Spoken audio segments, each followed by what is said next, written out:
சோகமா இருக்கேன் தெரியுமா? நான் இப்ப எங்க போயிட்டு இருக்கேன் தெரியுமா?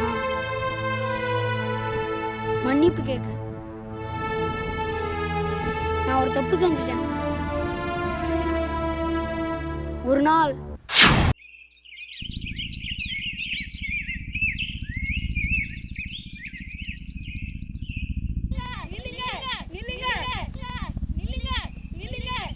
என்னடா அவர் நிற்க மாட்டேன்றாரு. நான் எத்தனையோ வாட்டி நிப்பாட்டியிருக்கேன்டா, ஆனால் அவர் யாருமே வண்டியில் ஏற்ற மாட்டார்றா. அப்படியாடா? நாளைக்கு அவர் எப்படி நிற்காம போறாரு நாளைக்கு பாரு. நம்ம ஸ்கூலுக்கு போகாம வேலைக்கு போறோன்னு அவர் வண்டியில் ஏற்றாம போறாரா நாளைக்கு பாரு.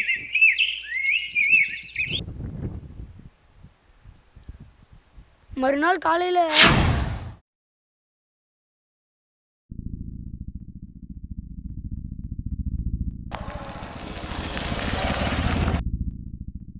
நான் வாத்தியார்கிட்ட வண்டியில் நிறுத்த சொல்லி கேட்டேன். அவர் நிறுத்தாமல் போனதுனால என்னாச்சு தெரியுமா? அன்னைக்கு என்னை பாம்பு கடிச்சிருச்சு. அவர் மட்டும் என்னை வண்டியில் ஏற்றிட்டு போயிருந்தா என்னை பாம்பு கடிச்சிருக்கால, யாரோ காப்பாற்றினாங்க. எல்லாம் அந்த வாத்தியாரால் தான். அதனால நான் என்ன பண்ண தெரியுமா?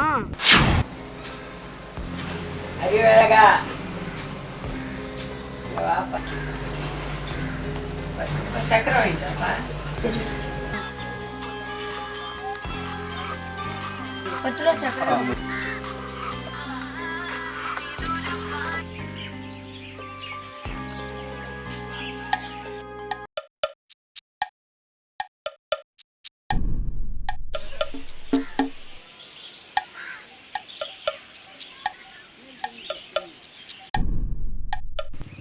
தம்பி,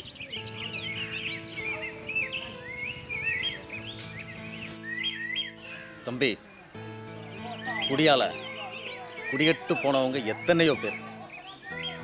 குடியால உன் குடும்பத்துக்கும் இந்த ஊருக்கும் தான் கெட்ட பேர். திருந்தி வாழ முயற்சி செய். வாத்தியாரே, நான் ஸ்கூலுக்கு வராமல் வேலைக்கு போகிறேன்னு நீ என்னை வண்டியில் ஏற்றின்னு போக மாட்டேன்றல. நீ இங்கேருந்து எப்படி வண்டி எடுக்கிறேன்னு நான் பார்க்குறேன். இப்படியே காலத்தை கழிச்சிட்டினா கடைசியா இந்த உலகத்துக்கு நீ யாருன்னே தெரியாம போயிடுவ. தம்பி, எழுந்துரு.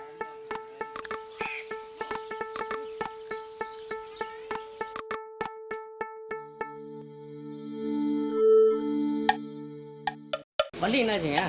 வண்டியில் அவனை இன்ஜின் ஆயிலில் வந்து இன்ஜினில் வந்து சர்க்கரை போட்டுக்கிறாங்க. அதனால வண்டி இன்ஜின் சீஸ் ஆயிடுச்சு.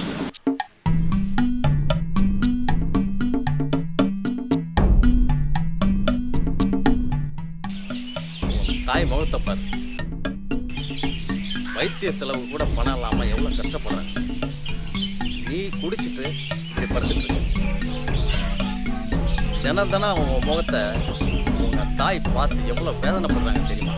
அந்த வேதனை உங்களுக்கு தெரியுமா? தம்பி, எழுந்துரு, எழுந்துரு.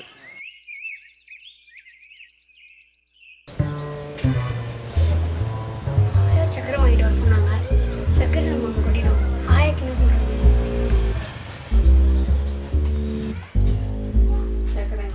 சக்கரை கீழே குடிச்சாயா? உண்மையா சொல்லு. சக்கரை நான் வாதியாரின் கொட்டிட்டேன். ஏன்டா அப்படி பண்ண? தப்பு இல்லை, பண்ணலாமா? தப்பு பண்ணிட்டியாடா.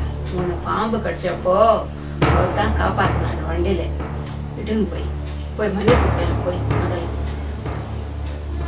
அப்புறமா தான் தெரிஞ்சுது அவர் தான் என்னை காப்பாற்றினாராம். சரி போட்டோம். ஆனால் எங்கள் ஆயா அந்த வாதியார்கிட்ட என்னை மன்னிப்பு கேட்க சொன்னாங்க. நான் மன்னிப்பு கேட்டுருவேன், அவரும் மன்னிச்சிருவாரு. உலகத்தில் எனக்கு பிடிக்காத வார்த்தையே மன்னிப்பு, மன்னிப்பு, மன்னிப்பு. மன்னிப்பு கேட்குற மாதிரி இனிமேல் வாழவே மாட்டேன். இனிமேல் யார்கிட்ட மன்னிப்பு கேட்க மாட்டேன். என் வாழ்க்கையில் யார்கிட்ட மன்னிப்பு கேட்க மாட்டேன்.